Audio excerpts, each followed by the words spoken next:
नमस्कार दोस्तों, स्वागत है आपका विश्वामित्र ऑनलाइन एजुकेशन में। आज के वीडियो में हम देखने वाले हैं बाल विकास एवं शिक्षा शास्त्र पर आधारित मॉडल प्रश्न पत्र भाग 10।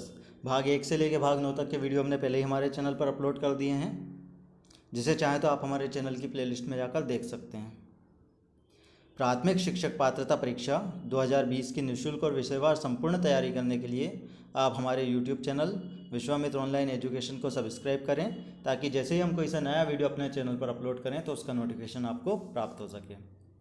तो चलिए स्टार्ट करते हैं। आज का पहला क्वेश्चन, बच्चों की जिज्ञासा शांत करनी चाहिए। बच्चों की जिज्ञासा किस समय शांत करनी चाहिए? जब शिक्षक फुर्सत में हो, जब विद्यार्थी फुर्सत में हो, कुछ समय के पश्चात, या तत्काल जब विद्यार्थी द्वारा जिज्ञासा की गई हो। तो इसका जो आंसर होगा वो होगा तत्काल जब विद्यार्थी द्वारा जिज्ञासा की गई हो। ऑप्शन डी इसका सही आंसर होगा। तो एक बच्चे की जिज्ञासा उसी समय शांत करनी चाहिए जब उसके द्वारा जिज्ञासा की गई हो। बाल मनोविज्ञान के आधार पर कौन सा कथन सर्वोत्तम है?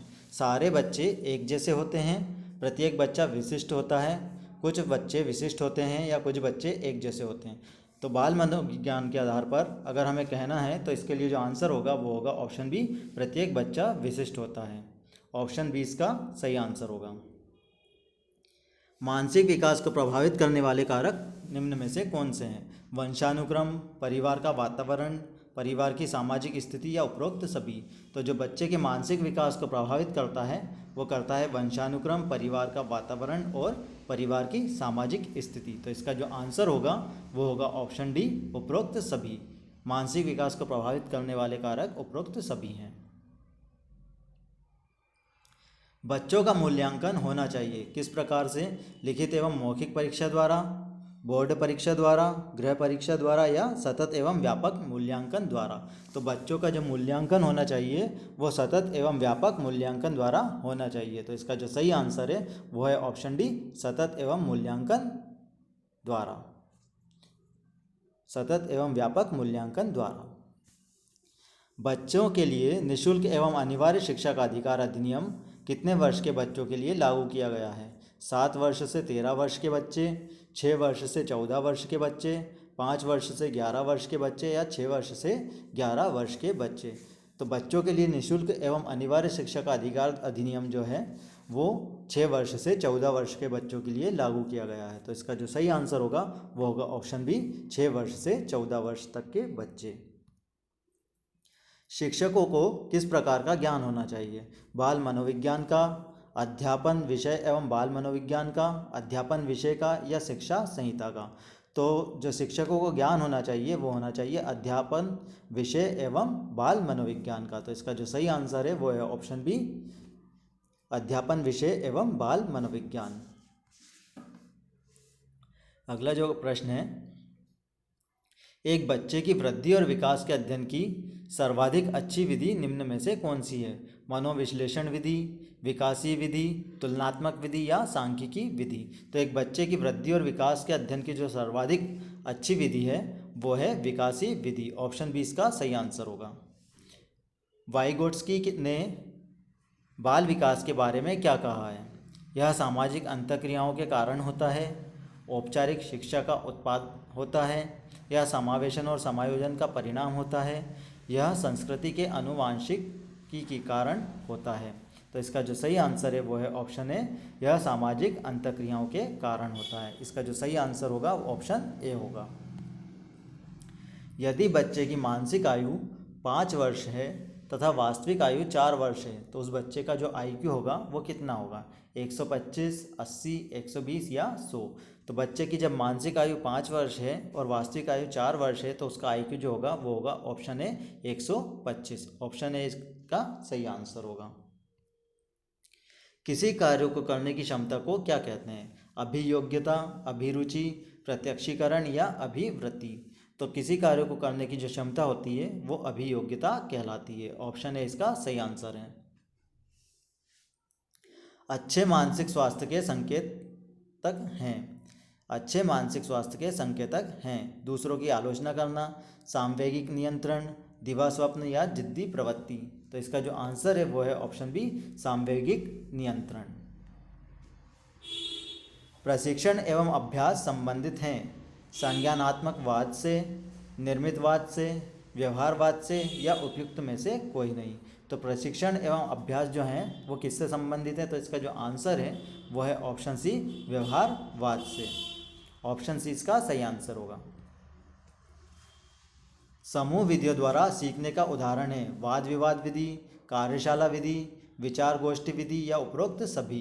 तो समूह विधियों द्वारा सीखने का जो उदाहरण है वो ये सभी हैं। तो इसका जो आंसर होगा ऑप्शन डी, उपरोक्त सभी। वाद विवाद विधि, कार्यशाला विधि और विचार गोष्ठी विधि, यह सभी समूह विधियों द्वारा सीखने के उदाहरण हैं।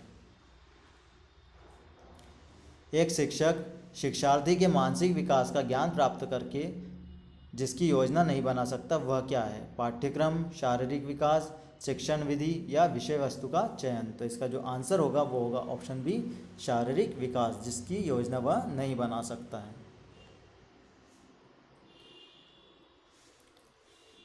अगला प्रश्न जो है, निम्न में से कौन सा कथन अधिगम की प्रक्रिया की उचित ढंग से प्रस्तुत करता है? व्यवहार में परिवर्तन, सामाजिक व्यवहार में परिवर्तन, कक्षा कक्ष में अधिगम से संवेदनाओं में परिवर्तन।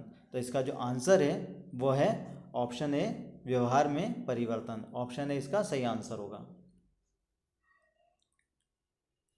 साइकिल चलाने वाला स्कूटर चलाना शीघ्र ही सीख लेता है, यह कथन है शून्य स्थानांतरण का, धनात्मक स्थानांतरण का, ऋणात्मक स्थानांतरण का या लंबवत स्थानांतरण का। तो साइकिल चलाने वाला स्कूटर चलाना शीघ्र ही सीख लेता है, यह एक धनात्मक स्थानांतरण का उदाहरण है। ऑप्शन बी इसका सही आंसर होगा। हल सिद्धांत किस प्रक्रिया से संबंधित है? हल सिद्धांत निम्न में से किस प्रक्रिया से संबंधित है? सीखने की व्याख्या से, ध्येय क्रमारोह से, सीखने की व्याख्या के सबलीकरण से या सीखने की पुनः व्याख्या से। तो इसका जो सही आंसर है वो है सीखने की व्याख्या के सबलीकरण से। ऑप्शन सी इसका सही आंसर होगा। एक सफल अधिगम के लिए एक लक्ष्य का अर्थ पूर्ण होना चाहिए। बौद्धिक विचारों की दृष्टि में, पाठ्यक्रम उद्देश्यों के संबंध में, छात्रों की आवश्यकता प्रयोजनों की दृष्टि में या दूसरे के मापदंडों के संदर्भ में। तो एक सफल अधिगम के लिए एक लक्ष्य का अर्थपूर्ण होना आवश्यक है। इसका जो आंसर है वो है ऑप्शन सी, छात्रों की आवश्यकता प्रयोजनों की दृष्टि में। ऑप्शन सी इसका सही आंसर होगा। शिक्षण को परिभाषित किया जा सकता है शिक्षकों द्वारा ज्ञान का विकेंद्रीकरण करके, शिक्षक द्वारा ज्ञान का छात्रों में स्थानांतरण करके, पुस्तकों को पढ़ाकर या अधिगम का सरलीकरण। तो शिक्षण को जो परिभाषित किया जा सकता है वो है अधिगम का सरलीकरण। ऑप्शन डी इसका सही आंसर होगा।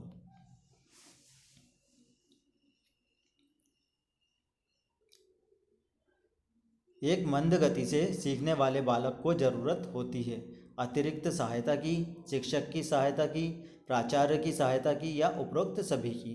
तो एक मंद गति से जो बालक सीखता है उसे किसकी आवश्यकता होती है? तो इसका जो सही आंसर है वो है अतिरिक्त सहायता की। ऑप्शन ए इसका सही आंसर होगा। सृजनात्मकता की विशेषता होती है लचीलापन, मौलिकता, प्रभावशीलता या उपरोक्त सभी। तो सृजनात्मकता की जो विशेषता होती है उसके अंतर्गत लचीलापन भी होना चाहिए, मौलिकता भी होना चाहिए और प्रभावशीलता। तो इसका जो आंसर है वो है उपरोक्त सभी। पियाजे के अनुसार शिक्षण को अधिक प्रभावी किस प्रकार से बनाया जा सकता है? छात्र को स्वयं कार्य करने की स्वतंत्रता दी जाए, छात्र को कार्य करने के लिए निर्देशित किया जाए, छात्र का कार्य शिक्षक द्वारा नियंत्रित हो या उपरोक्त सभी। तो पियाजे के अनुसार शिक्षक को अधिक प्रभावी बनाया जा सकता है छात्र को स्वयं कार्य करने की स्वतंत्रता देकर। ऑप्शन ए इसका सही आंसर होगा। कोहलर ने अधिगम संबंधी प्रयोग किस पर किए थे? कुत्तों पर, बिल्ली पर, कबूतर पर या चिंपांजी पर। तो कोहलर ने जो अधिगम संबंधी प्रयोग किए थे वो किए थे चिंपांजी पर। ऑप्शन डी इसका सही आंसर होगा। गेस्टाल्ट का अर्थ है संज्ञान, अंतर्दृष्टि, पूर्णाकार या अनुबंधन। तो गेस्टाल्ट जो है इसका अर्थ है पूर्णाकार। ऑप्शन सी इसका सही आंसर होगा। सीखने की अंतर्दृष्टि सिद्धांत निम्न में से किस विद्वान की देन है? संरचनावादियों की, गेस्टाल्टवादियों की, मनोविश्लेषणवादियों की या व्यवहारवादियों की? तो इसका जो सही आंसर है वो है गेस्टाल्टवादियों की। सीखने की अंतर्दृष्टि सिद्धांत गेस्टाल्टवादियों का देन है। गेस्टाल्टवाद के प्रतिपादक हैं स्किनर, पावलोव, वर्दीमर या फ्रायड? तो इसका जो सही आंसर है वो है वर्दीमर। ऑप्शन सी इसका सही आंसर होगा। शिक्षण अधिगम प्रक्रिया को प्रारंभ करने से पहले एक कुशल अध्यापक को क्या करना चाहिए? अधिगम परिस्थितियां उत्पन्न करनी चाहिए, छात्रों को दंडित करना चाहिए, चुटकुले सुनाने चाहिए या इनमें से कोई नहीं? तो इसका जो आंसर है वो है अधिगम परिस्थितियां उत्पन्न करनी चाहिए। ऑप्शन है इसका सही आंसर होगा। वैचारिक क्रिया अवस्था होती है जन्म से 2 वर्ष की, 2 से 7 वर्ष की, 7 से 12 वर्ष तक या 12 से 15 वर्ष तक? तो वैचारिक क्रिया अवस्था जो होती है वो होती है 7 से 12 वर्ष तक की। ऑप्शन सी इसका सही आंसर होगा। तो अगर आपको ये वीडियो पसंद आया तो वीडियो को लाइक और शेयर कीजिए। साथ में अभी तक अगर आपने हमारे चैनल को सब्सक्राइब नहीं किया तो चैनल को सब्सक्राइब करें, ताकि जैसे ही हम कोई सा नया वीडियो अपने चैनल पर अपलोड करें तो उसका नोटिफिकेशन आपको प्राप्त हो सके। धन्यवाद।